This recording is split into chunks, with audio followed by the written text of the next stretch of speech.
Syederalun warga Gampong Birem Puntung, Kecamatan Langsa Baru pada Selasa 13 Agustus 2024 sore ini menemukan sesosok mayat lelaki terapung di alur sungai di sekitar Jalan Elak daerah tersebut. Informasi diperoleh serambinews.com, mayat lelaki itu pertama kali diketahui oleh warga yang kebetulan melintas di sekitar Jalan Elak yang belum selesai di daerah tersebut.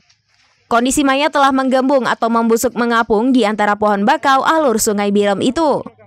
Saat itu juga warga langsung melaporkan temuan mayat lelaki yang diperkirakan sudah berusia lanjut kepada pihak kepolisian sektor Langsa Barat.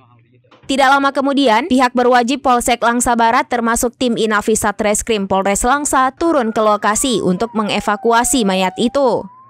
Selanjutnya mayat lelaki belum diketahui identitasnya ini dibawa ke RSUD Langsa untuk proses penyelidikan lebih lanjut pihak kepolisian. Kapolres Langsa AKBP Andi Rahmansyah melalui Kapolsek Langsa Barat Ibtu Hufiza Fahmi mengatakan mayat lelaki itu telah dibawa ke RSUD Langsa oleh tim Inafis Satreskrim Polres Langsa. Menurut Ibtu Hufiza, mayat lelaki usia lanjut ini pertama kali diketahui oleh warga yang hendak ke sungai yang selanjutnya langsung mengabarkan ke pihak Polsek Langsa Barat. Saat itu, warga tanpa sengaja melihat dari kejauhan ada sesuatu yang aneh mengapung di alur sungai Birem itu. Setelah didekati ternyata adalah sesosok mayat. Dari kasat mata di tubuh korban juga tidak terlihat adanya bekas-bekas benturan, benda tumpul ataupun benda tajam. Saat ini, mayat korban sedang dilakukan visum et vertum oleh dokter forensik di RSUD Langsa.